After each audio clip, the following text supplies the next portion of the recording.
इत्तेहादी हुकूमत का मुद्दत से पहले घर जाने पर गौर, कौमी अगस्त को तहलील करने की तजवीज़ सामने आ गई।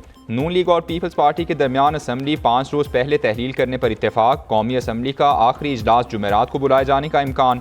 हुकूमती ऐवानों की कबल अज़ वक्त असम्बली तहलील की खबरों की तरदीद। वज़ीर इत्तलात मरियम औरंगज़ेब कहती हैं फैसला इत्तेहादी जमातों की मुशावरत से होगा।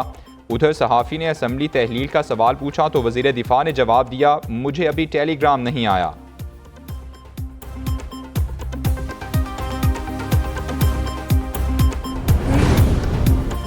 असम्बलियाँ कब तहलील होंगी, कौन होगा निगरान वज़ीर आज़म, हुकूमती ऐवानों में मुशावरत का अमल तेज़। आसिफ जरदारी और बिलावल भुट्टो शहबाज शरीफ से मिलने वज़ीर आज़म हाउस पहुँच गए। शरीक चेयरमैन पीपल्स पार्टी और वज़ीर खारिजा के वज़ीर आज़म से सलाह मशवरे। कौमी असम्बली की तहलील और निगरान हुकूमत के मामलात पर गौर। निगरान वज़ीर आज़म के नामों पर भी मुशावरत हुई। वज़ीर आज़म का PDM और इत्तेहादी जमातों से मुशावरत का फैसला। PDM और इत्तेहादी जमातों का इजलास रवां हफ्ते ही बुलाए जाने का इम्कान।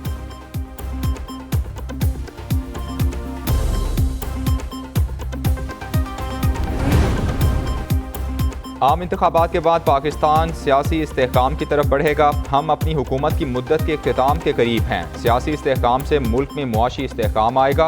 वज़ीर खारिजा बिलावल भुट्टो जरदारी कहते हैं पाकिस्तान ने IMF के साथ कामयाबी से मुआहिदा किया। चीन, सऊदी अरब, मुत्तहदा अरब अमारात ने पाकिस्तान की भरपूर मदद की। 15 माह में खारिजा ताल्लुकात में बेहतरी आई है।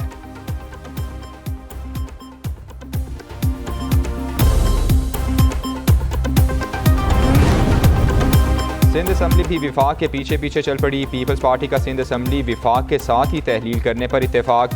सूबाई असम्बली 8 अगस्त को तहलील होने का इम्कान। 7 अगस्त तक असम्बली के काम मुकम्मल कर लिए जाएँ। सेक्रेटरी असम्बली को अहम हिदायत मिल गईं। सूबाई असम्बली का अलविदाई इजलास अगस्त के पहले हफ्ते में होगा।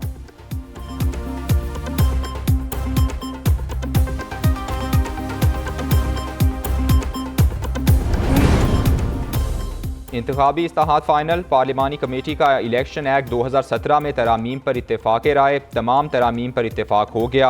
वज़ीर कानून आज़म नज़ीर तारड़ की मीडिया से गुफ्तगू, कहा कागजात नामजदगी में कुछ तब्दीलियाँ करके दुरुस्त कर दिया गया है। कमेटी हतमी मुसवदा तैयार करके अराकीन को भेजेगी। कमेटी अराकीन पार्टी मुशावरत से मुसवदे पर अपनी हतमी राय से आगाह करेंगे।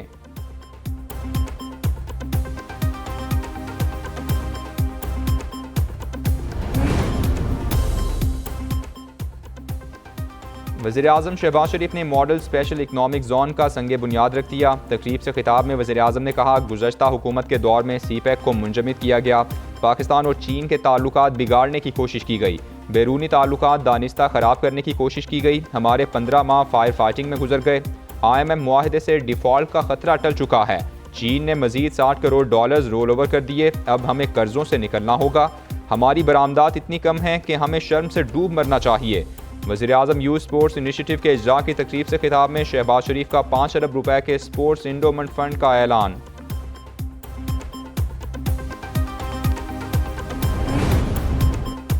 IMF का पाकिस्तान से टैक्स आमदन बढ़ाने का मुतालबा। पाकिस्तान को 9 माह के नए प्रोग्राम पर साबित कदमी से अमल करना होगा। मॉनिटरी पॉलिसी मजीद सख्त करना होगी।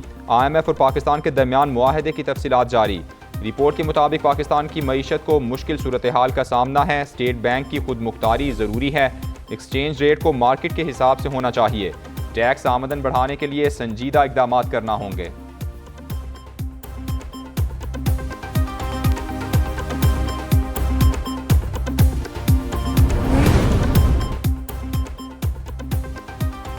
आम इंतखाबात पुरानी मरदमशुमारी के तहत होंगे या नहीं, अहम तरीन फैसले के लिए वज़ीर आज़म ने मुश्तरका मफादात काउंसिल का इजलास 25 जुलाई को तलब कर लिया।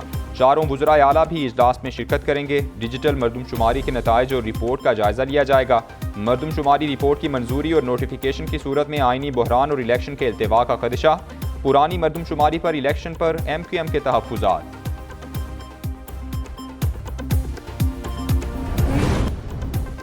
चेयरमैन PTI की मुश्किलात में इजाफा। गैर शरई निकाह केस भी काबिल समाअत करार। चेयरमैन PTI और बुश्रा बीबी को 20 जुलाई का नोटिस जारी। इस्लामाबाद की डिस्ट्रिक्ट एंड सेशंस कोर्ट ने तहरीरी फैसले में कहा दरख्वास्त गुजार के मुताबिक बुश्रा बीबी का दौरान इद्दत चेयरमैन PTI से निकाह हुआ। निकाह खां मुफ्ती ने दोनों का 2 मरतबा निकाह पढ़ाया। इद्दत में निकाह मुबैना तौर पर जुर्म का इर्तिकाब है।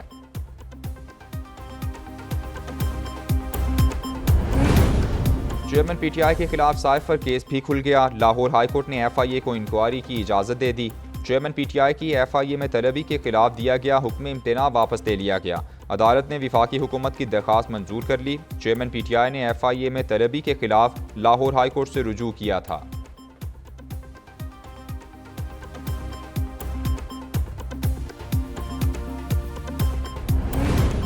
पीटीआई पार्लियामेंटेरियंस लॉन्चिंग से पहले ही फारिग हो गई। बहुत से अरकान ने नई जमात से इजहार लाताल्लुकी किया है। रहनुमा पीटीआई शाह महमूद कुरैशी की मीडिया से गुफ्तगू, कहा जो कुछ खैबर पख्तूनख्वा में हुआ क़यादत उस पर नोटिस लेगी।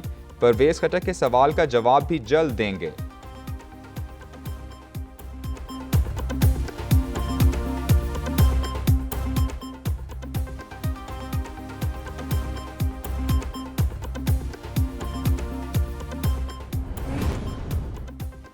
हाफिज नईमुर रहमान की बातों पर ध्यान ना दिया जाए। माजी की हुकूमत की नाअहली की वजह से मुल्क में ज़्यादा महंगाई है। वज़ीर इत्तला सिंध शर्जीली नाम मेमन की मुखालिफिन पर चढ़ाई।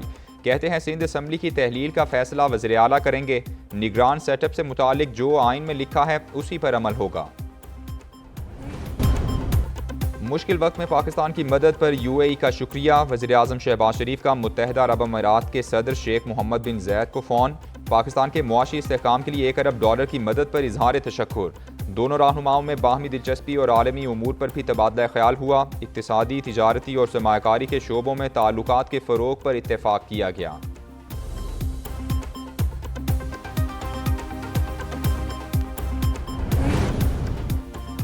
डॉलर की मुसलसल दूसरे रोज ऊंची उड़ान। ओपन मार्केट में डॉलर ₹4 महंगा 290 रुपए का हो गया। इंटरबैंक में डॉलर की कदर में ₹3.78 का इजाफा, ₹283.04 पर बंद।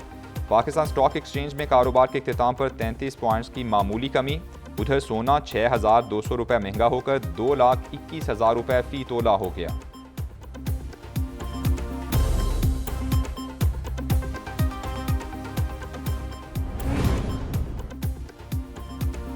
मुस्लिम लीग नून के रहनुमा तारिक फजल चौधरी के बेटे की नमाज जनाजा अदा। सियासी शख्सियात समेत शहरियों की बड़ी तादाद की नमाज जनाजा में शिरकत। उन्जा चौधरी ट्रैफिक हादसे में जाँ बहक हुए थे। वज़ीर आज़म शहबाज शरीफ की तारिक फजल चौधरी की रिहाइशगाह आमद। तारिक फजल चौधरी के बेटे की वफात पर अहले खाना से दिली रंजो गम का इजहार।